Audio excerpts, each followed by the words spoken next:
neoliberalismo e a questão da liberdade. Esse é o tema da aula de hoje do curso Ética, Perspectivas Contemporâneas do segundo quadrimestre de 2021. Curso esse que trata da questão da liberdade. E agora é hora de investigar a concepção de liberdade que aparece no liberalismo do século XX, ou na sua versão conhecida como neoliberalismo. Um conjunto de ideias promulgada por alguns pensadores, inicialmente ligados a uma chamada Escola Austríaca de Economia, que depois também teve uma filial em Chicago, a Escola de Chicago, que reunia diversos economistas, pensadores e intelectuais em torno de alguns ideais liberais, mas de um liberalismo talvez mais radical, num contexto diferente do século XX, onde há a concorrência com outras formas de liberalismo e principalmente com o socialismo. Esse conjunto de ideias se transformou e se efetivou em práticas políticas e econômicas no século XX, especialmente no final dos anos 70 e início dos anos 80. Em vários lugares do mundo, especialmente na Inglaterra de Margaret Thatcher e nos Estados Unidos de Ronald Reagan. Essas ideias liberais se tornaram ainda mais proeminentes após o fim da Guerra Fria e a queda da União Soviética, a partir então dos anos 90, onde até chegou ao Brasil. Bem, essas práticas, essas ideias liberais ou neoliberais estão difundidas nas sociedades capitalistas e, mais do que isso, elas se tornaram mundiais, foram universalizadas, espalhadas pelo globo terrestre e também,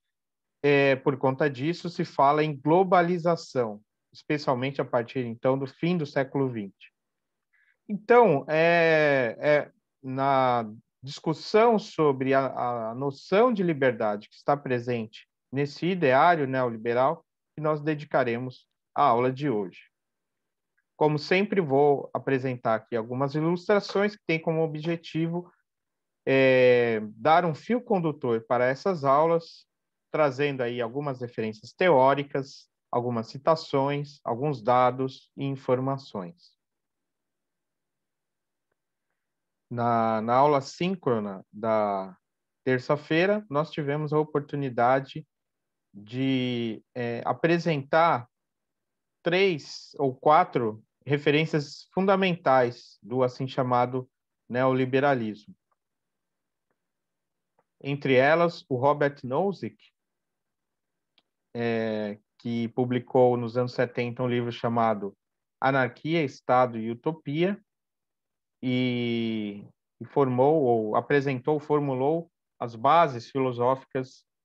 de uma perspectiva neoliberal chamada libertarismo ou libertarianismo. Todas essas ideias, no entanto, elas são mais antigas e remontam ao início do século XX, quando a Escola de Viena, a Escola Austríaca de Economia,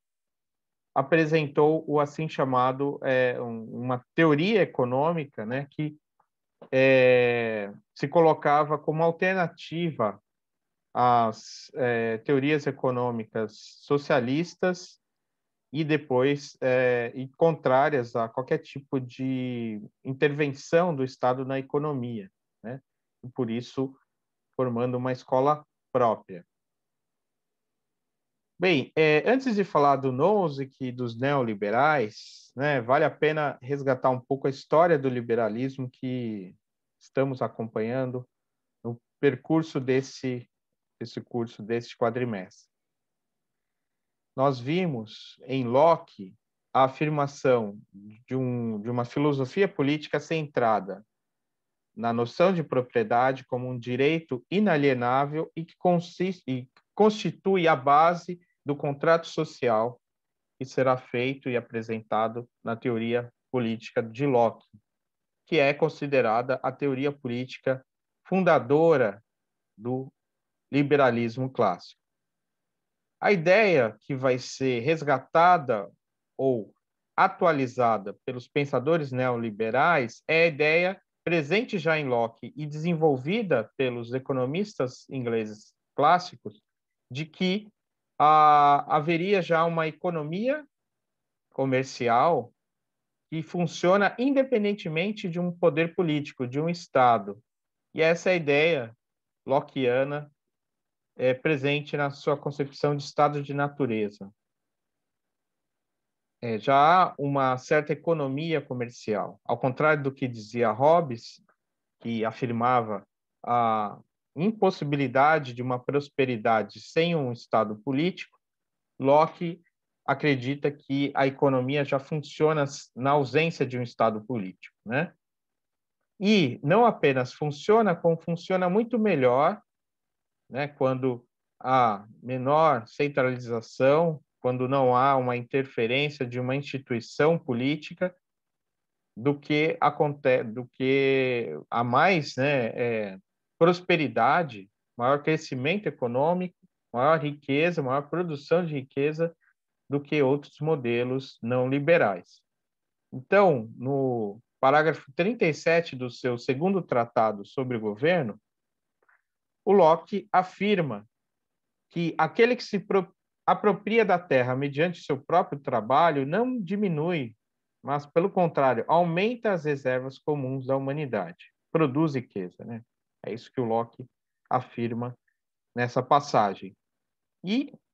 nesse contexto, também surge uma frase bastante conhecida, né? Quando ele diz que um trabalhador na Inglaterra vive melhor e com mais conforto do que um cacique indígena nas Américas. Abstraindo toda a questão, né, do desenvolvimento histórico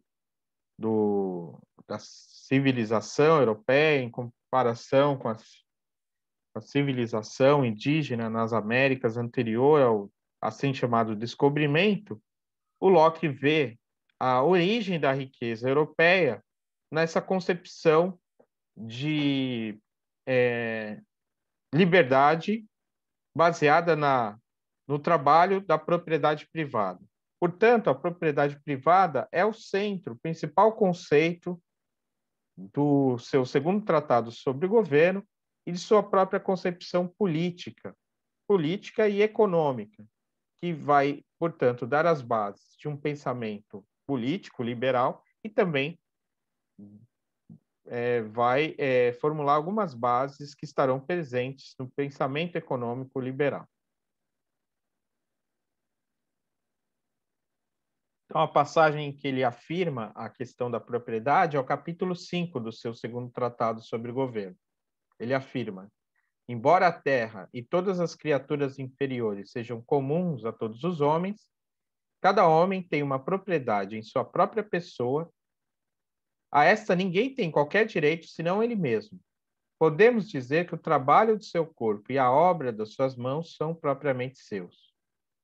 Seja o que for que ele retire do estado que a natureza lhe forneceu e no qual o deixou,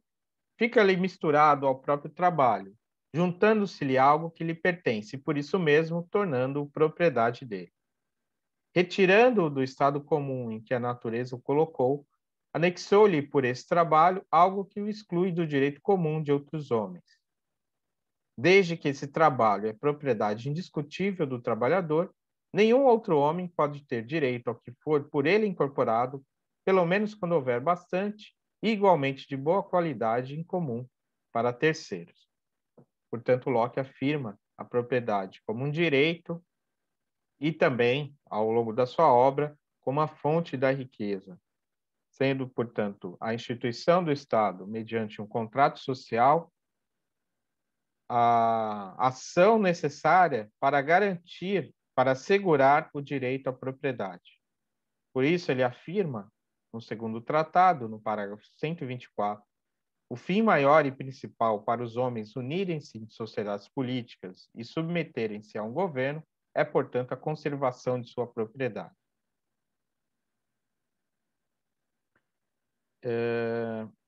Só um momento.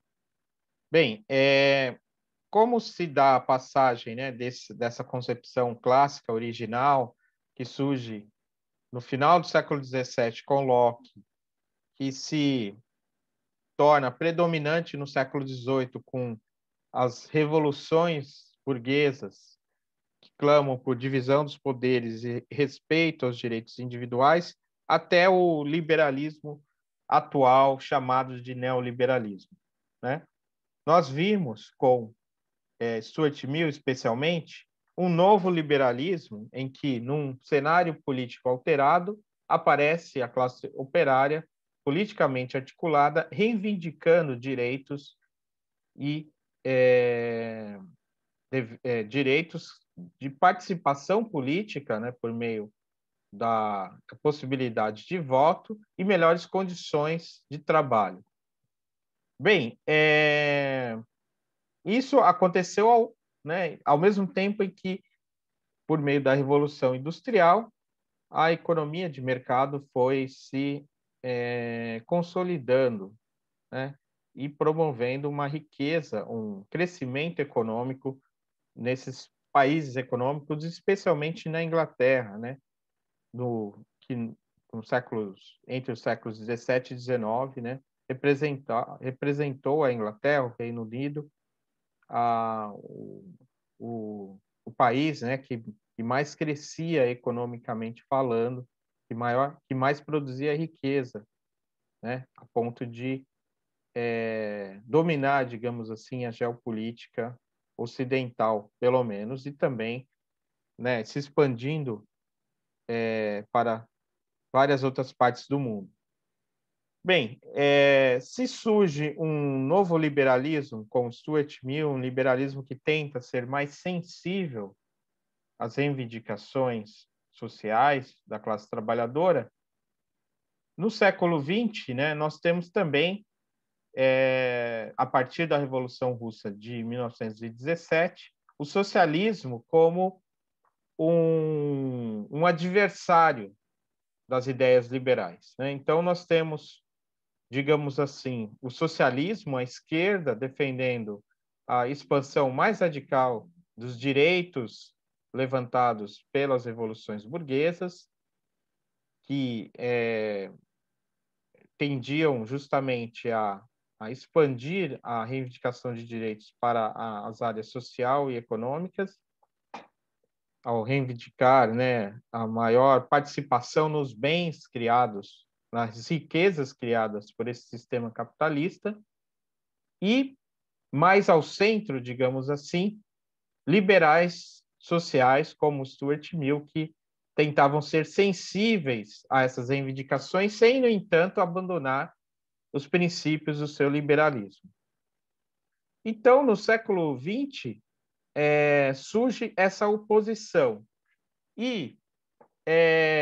certos teóricos, né, economistas, filósofos, escritores, que se juntaram em nome de algumas crenças liberais, formaram aquilo que ficou conhecido como a Escola de Viena, a Escola Austríaca de Economia, uma escola de pensamento econômico que enfatizava o poder de organização espontânea do mecanismo de preços e, portanto, uma ideia que é contrária à intervenção do Estado na economia, presente nas visões social-democratas que se fizeram presentes especialmente após a Primeira Guerra Mundial. A escola austríaca afirma que a complexidade das escolhas humanas subjetivas faz com que seja extremamente difícil, ou até mesmo indecidível, a modelação matemática do mercado em evolução, e defende uma abordagem laissez-faire para a economia, uma abordagem mais de acordo com a economia clássica, né, do Adam Smith, Ricardo e outros, que diziam que haveria uma espécie de autorregulação do mercado pela mão invisível, que promove melhor e de modo mais otimizado o crescimento do que intervenções que pretendem distribuir a riqueza em nome de políticas sociais. Bem, isso aparece já no final, portanto, da Primeira Guerra Mundial, ou no período entre guerras, ainda sem a ameaça que vai surgir depois da Segunda Guerra Mundial, com a, a teoria econômica de Keynes, o keynesianismo, que defendia um estado de bem-estar social que foi levado a cabo como reconstrução, como política de reconstrução dos países que foram atingidos pela crise econômica que sucedeu à Segunda Guerra Mundial. Então, essas ideias neoliberais, elas tiveram um papel bastante importante na discussão sobre economia política e filosofia política no século XX, em diferentes contextos. No primeiro contexto, então, no final da Primeira Guerra Mundial, né, e é nesse contexto que surge esse livro, um dos primeiros, né, de afirmação desse credo chamado neoliberal, que é o liberalismo de Ludwig von Mises, né, um dos criadores da escola de Viena, né, da escola austríaca, né, e que dá nome, inclusive, hoje a um instituto, né, que promove as ideias liberais, né? E eles se chamam ou se denominam liberais, não neoliberais, né? Porque essa expressão neoliberalismo muitas vezes é mais usada pelos seus adversários do que por eles mesmos, que se apresentam como defensores de um credo, né? De uma convicção político e econômica que remete ao liberalismo clássico, mas ainda que sejam críticos das suas perversões do século XIX e XX, que deram ou redundaram numa democracia social que eles percebem como perigosa, né, e que vai redundar justamente em políticas econômicas do estado de bem-estar social, como o keynesianismo, que eles acabaram vendo como um perigo, né, porque representavam um entrave para o crescimento econômico e para o livre mercado. Então, em geral, né, o neoliberalismo é caracterizado, né, por uma crença em favor de políticas de liberalização econômica extensas, como as privatizações, austeridade fiscal, desregulamentação, livre comércio e o corte de despesas governamentais a fim de reforçar o papel do setor privado na economia. Então, e a afirmação de princípios que está na base dessas propostas político-econômicas está nesse livro do Mises chamado Liberalismo, além de outros livros de teoria econômica que ele e outros autores da escola austríaca publicaram. Bem, essa escola austríaca, então, teve, depois do Mises, um protagonismo de um autor chamado Friedrich von Hayek, né? Que depois, né, da Primeira Guerra, depois da Segunda Guerra Mundial, foi naturalizado britânico. Ele é considerado, né, um dos principais representantes dessa escola austríaca, chegando a receber, nos anos 70, um prêmio Nobel por seu trabalho pioneiro na teoria da moeda e flutuações econômicas, e pela análise penetrante da interdependência dos fenômenos econômicos, sociais e institucionais. Então, além de ter, de fato, escrito, né, livros de teoria econômica muito importantes, o Hayek é bastante conhecido por conta de livros que afirmam, né, o princípio da liberdade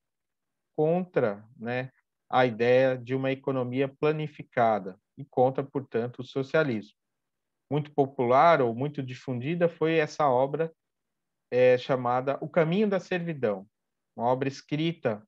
no final da Segunda Guerra Mundial, nos anos 40, e depois, muitas vezes, reeditada. No entanto, do ponto de vista filosófico e na discussão que nos interessa sobre a questão da liberdade, eu recomendo a leitura, né, e a consulta do livro A Constituição da Liberdade,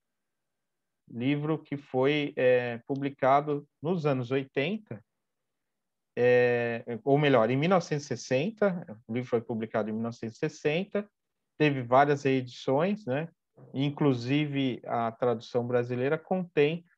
um prefácio que o Hayek escreveu especialmente para essa edição brasileira, uma vez que ele esteve aqui justamente no início dos anos 80, né, em que as ideias liberais começaram a tomar conta do mundo, como eu disse no início, a partir das políticas da Thatcher e do Ronald Reagan, né, entre o final dos anos 70 e início dos anos 80. Muito bem. Então, nós temos aqui algumas referências, né, importantes do pensamento neoliberal de um ponto de vista filosófico. A obra do Mises, a obra tanto econômica quanto política, assim como as obras do Hayek, obras políticas, econômicas, filosóficas, como também os textos de Friedman, Milton Friedman, e da Escola de Chicago, que representou uma segunda geração dos pensadores liberais da escola austríaca. Também, como Mises, o Friedman recebeu, ou melhor, também como Hayek, né, o Friedman recebeu o Prêmio Nobel em 76,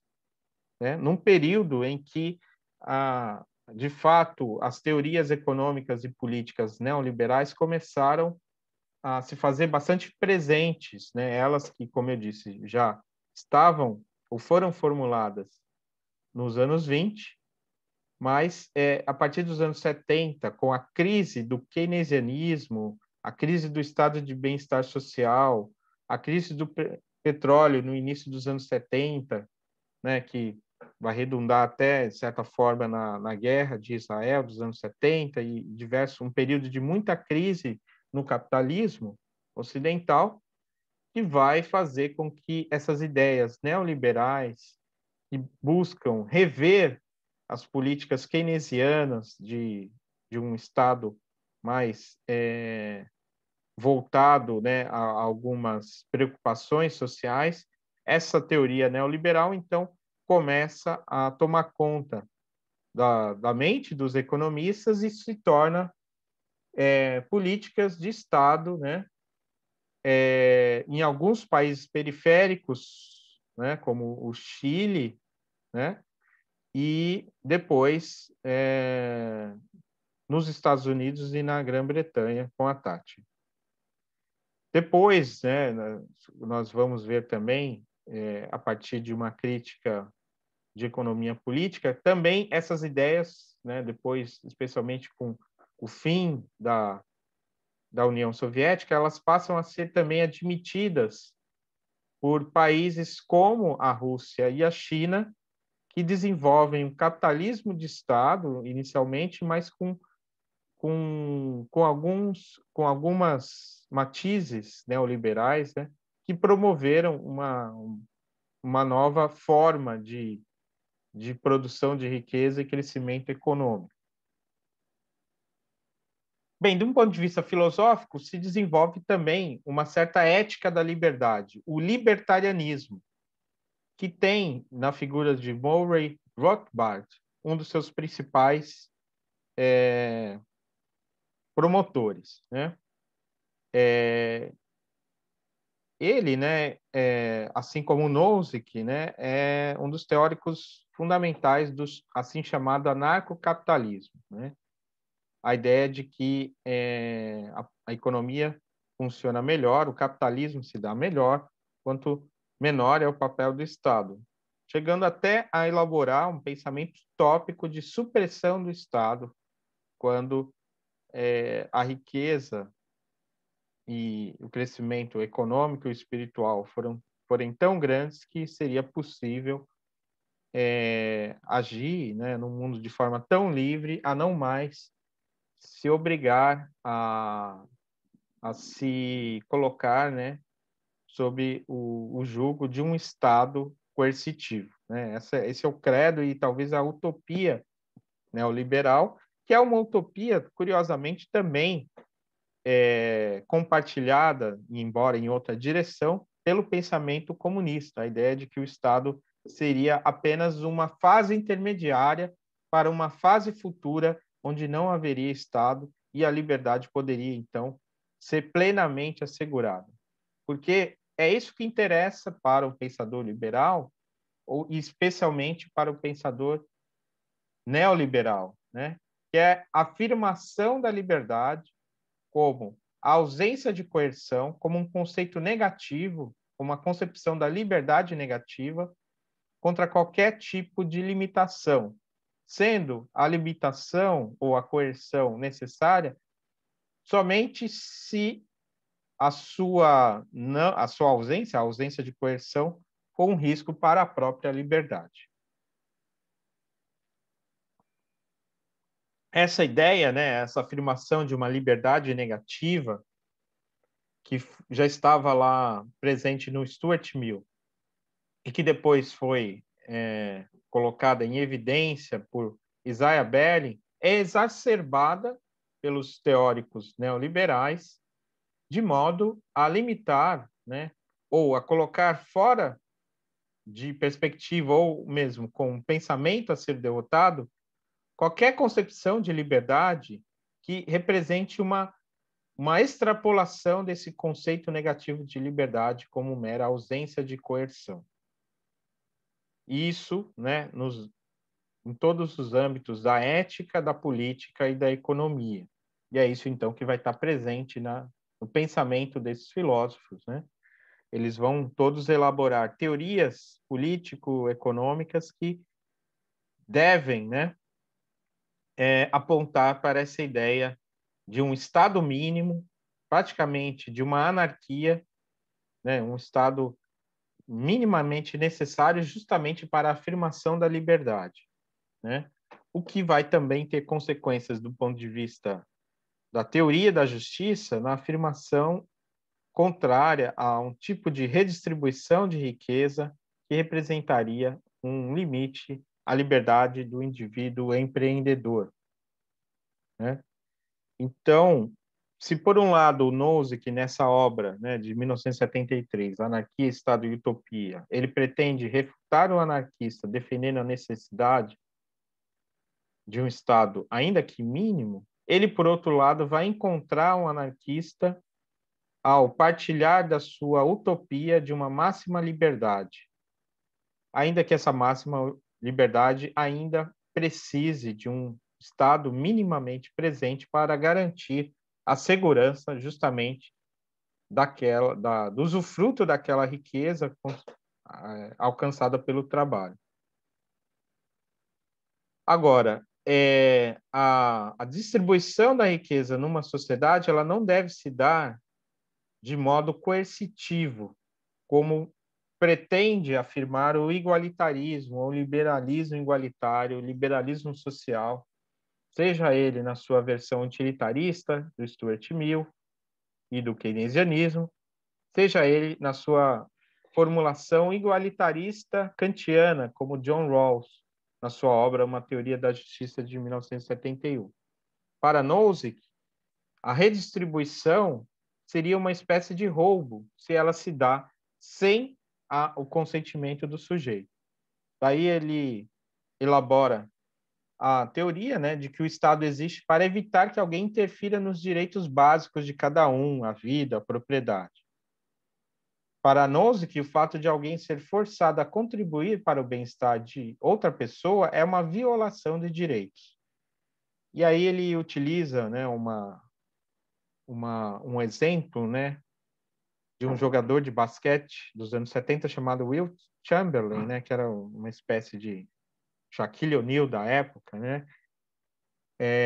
que era, claro, né, como um jogador aí já da NBA, né, milionário, mas que não teria, segundo o Nozick, né, adquirido a sua riqueza por nenhum ato fraudulento. Portanto, a aquisição da sua riqueza era não só justa, como era benéfica também de um ponto de vista consequencialista, já que ela gerava uma riqueza, né, que era distribuída de certa forma, né, não coercitivamente, mas de modo espontâneo, aos seus companheiros de time, ao seu próprio clube, né, e a todas as atividades econômicas que surgiam em volta, né, do talento do jogador. Então, quando há justiça nas transações voluntárias entre adultos, né, ainda que isso gere uma certa concentração de renda, segundo Nozick, essas transações jamais deveriam ser taxadas ou limitadas, porque, ao mesmo tempo que elas se justificam em princípios de justiça,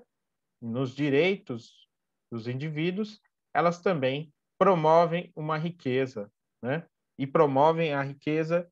de uma forma que nenhuma outra forma política e econômica consegue fazer. E é aí, então, que os neoliberais, assim como os libertarianos ou libertários, defendem, né, a ideia básica da liberdade como a fonte de toda a riqueza. Essa ideia de liberdade, que é também o princípio da propriedade, pois justamente a propriedade é algo que deriva da, da, da própria, daquilo que constitui um indivíduo, né? Ser proprietário de um corpo, de alguns talentos, né? Do qual apenas ele, o indivíduo, é legítimo portador, e que precisa, né, se expressar livremente para que todas as suas possibilidades sejam desenvolvidas. Nozick, né, assim como os outros teóricos, né, rejeita teorias pré-estabelecidas de justiça em favor daquelas que respeitam as escolhas individuais nos livres mercados. Ele argumenta que a justiça distributiva deve atender a duas condições: justiça na aquisição das posses e justiça em sua transferência. Daí, né, o papel do Estado, né, como uma fonte que regula apenas a justiça entre as transações comerciais para evitar a fraude e corrigir injustiças que surgem a partir de formas violentas de aquisição, né? Admitindo assim um princípio de retificação para corrigir injustiças. Bem,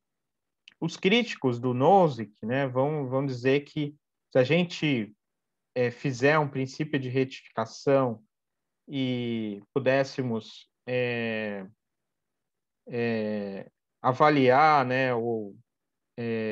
investigar a origem das riquezas, né, quase sempre a gente encontra algum ato arbitrário que poderia revogar os títulos de propriedade de muitas pessoas, de muitas empresas, de muitos indivíduos. Com isso, nós deveríamos reformular a sociedade, algo que Nozick, né, e os outros neoliberais não admitem de modo algum. E é por isso que,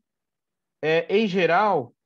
a perspectiva neoliberal ela tem se aproximado de uma visão conservadora de sociedade que não pretende mudar o status quo, né? Não pretende mudar as relações de propriedade que já existem, e é por isso que as políticas econômicas neoliberais serão defendidas principalmente pelos partidos conservadores, né? É verdade que a filosofia libertária, de um modo geral, ela parece difícil de se definir no espectro político, como disse Sandel em seu livro Justiça, né, que eu cito aqui na página 80. Conservadores favoráveis à política econômica do laissez-faire, né, da mão invisível, da não intervenção do Estado na economia, esses conservadores frequentemente discordam dos libertários a respeito de questões culturais, como oração nas escolas, aborto e restrições à pornografia. E muitos partidários do estado de bem-estar social têm uma visão libertária de assuntos como os direitos dos homossexuais, direitos de reprodução, liberdade de expressão e separação entre igreja e Estado. Então, em diversos momentos, parecem os social-democratas mais libertários do que os libertários, que, por conta de interesses difusos, né, acabam se aliando a conservadores, né? E é isso que aconteceu em muitos momentos, né, na história do pensamento, e especialmente da prática neoliberal, né, que nas figuras, por exemplo, de Thatcher e Ronald Reagan se associaram, né, a uma visão de mundo conservadora, né, conservadora em diversos sentidos, né, no aspecto dos costumes, especialmente, por exemplo, peguem a política antidrogas do Reagan, né, que é inspirada em motivações conservadoras, assim como a crítica, né, assim como a filosofia, né, do Partido Conservador Inglês, da qual a Thatcher fazia parte, né, que defendia, né, a, as tradições culturais e as famílias, né, se ligando, de certa forma, às tendências conservadoras já historicamente consolidadas no Reino Unido, né? E, no entanto, né, desenvolvendo políticas econômicas que deslocavam o Estado do papel mais protagonista, né? Então, você tem esse cruzamento entre tendências conservadoras e tendências mais progressistas na história do liberalismo, né? O que faz com que o próprio liberalismo seja uma tradição bastante oscilante, né? Especialmente a partir do século XX, com a ameaça socialista que paira no horizonte. Então, nós teremos os neoliberais como aqueles que veem em qualquer tipo de socialismo um passo para a servidão, para o comunismo, e alguns liberais mais preocupados com a questão social, que dão, de certa forma, razão a algumas reivindicações socialistas, né? Mas que pretendem justamente defender o liberalismo como um conjunto, como uma filosofia que preza a liberdade individual e que deve, portanto, aceitar a transformação dos costumes, né? E, portanto, a mudança na moralidade, né? De um tradicionalismo para um certo progressismo, né? Bem, então o liberalismo, né? Ele, como eu disse, então ele é uma tradição que foi se, se desenvolvendo no Ocidente em torno da ideia de liberdade, mas foi, ao longo do tempo, criando diversas correntes, né? Então, há várias rixas, né, na história do liberalismo que oscilam entre uma perspectiva mais conservadora e uma mais progressista. E essa oscilação, às vezes, encontra-se no interior de um mesmo partido e até mesmo de um mesmo indivíduo, conforme descreve Gerard Lebrun neste livro, o que é poder, naquilo que ele chama de a comédia liberal. Segundo a descrição de Gerard Lebrun, uma descrição crítica, né? O liberal, diz ele, é um homem de quem ter pena, porque está às voltas com um problema insolúvel, que é o de determinar até que ponto pode serrar o galho no qual está sentado, sem correr o risco de quebrá-lo. É também, por princípio, um cidadão insatisfeito. Que escureça o horizonte social, que cresça o espectro do socialismo e ele se torna partidário de um regime forte. Que este se instale, suprima as liberdades civis e se interesse de muito perto pelo funcionamento da economia, o liberal espuma de indignação e volta a ser homem de esquerda ou de centro-esquerda. Bem, então essa caracterização do Gerard Lebrun, dessa comédia liberal, né, ela é bem ilustrativa do que acontece hoje em muitos lugares do mundo e também no Brasil, onde há o convívio, né, de um certo ideário neoliberal, né, de liberalismo na economia, mas de um regime político forte que às vezes se coloca até mesmo como flertando com ideais ou um ideário fascista, né? Ainda que no caso do Brasil hoje, né, no ano de 2021, essa ameaça fascista ela se dê muito mais no domínio do discurso do que no domínio da prática. Mas se fala muito, né, na voga de um neofascismo, que é justamente a ideia de um regime forte que, paradoxalmente, tem como principal política econômica um liberalismo ou um neoliberalismo, né, que é justamente a desregulamentação no âmbito da economia e de certas políticas progressistas, né, que deixam o horizonte talvez em favor justamente de certas políticas mais conservadoras no âmbito, por exemplo, da educação, né? Da educação, da saúde, em vários âmbitos. Portanto, né, ao apresentar o liberalismo como última, ou neoliberalismo como última etapa de uma história do liberalismo, nós vemos, né, que o liberalismo é algo bastante variado, como já notou o José Guilherme Melchior, né, uma referência do pensamento liberal brasileiro, nessa obra chamada O Liberalismo Antigo e Moderno, uma obra do final dos anos 80, início dos 90, que foi publicada recentemente, novamente publicada pela editora E.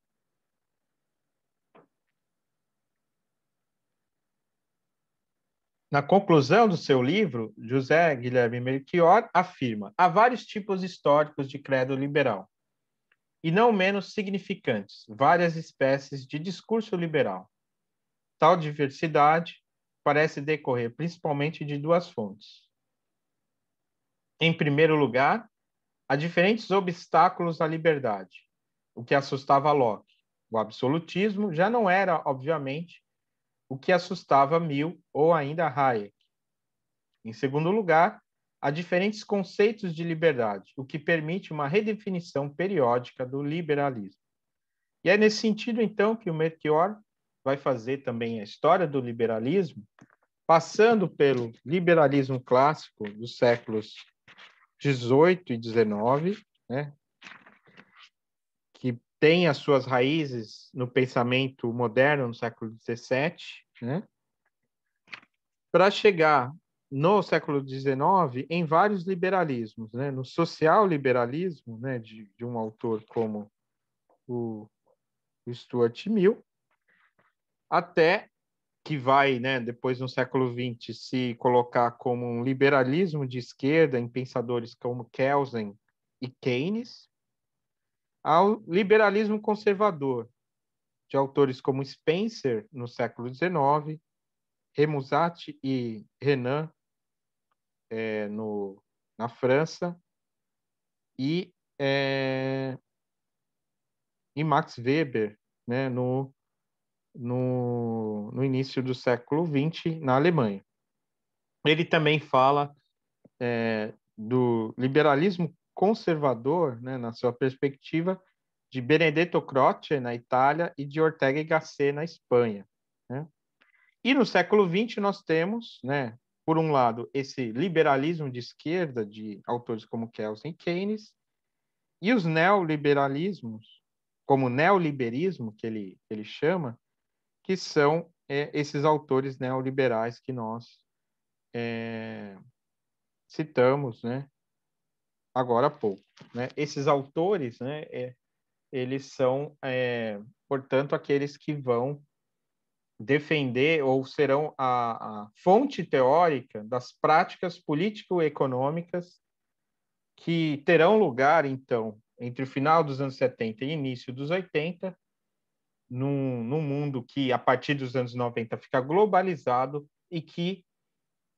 observa, então, um certo triunfo neoliberal. É uma obra que faz análise crítica do neoliberalismo, tanto como teoria filosófica, como também como política econômica, é o livro de David Harvey, O Neoliberalismo, História e Implicações, para o qual eu recomendo especialmente a leitura do primeiro capítulo, que já fornece, digamos assim, as ideias centrais que serão desenvolvidas ao longo do livro, que é uma história, né, que diz como ocorreu a virada neoliberal por conta, né, do esgotamento do keynesianismo, como a teoria neoliberal que surgiu, né, de modo mais ou menos periférico, né, na primeira metade do século XX e a partir dos anos 70 passa a ser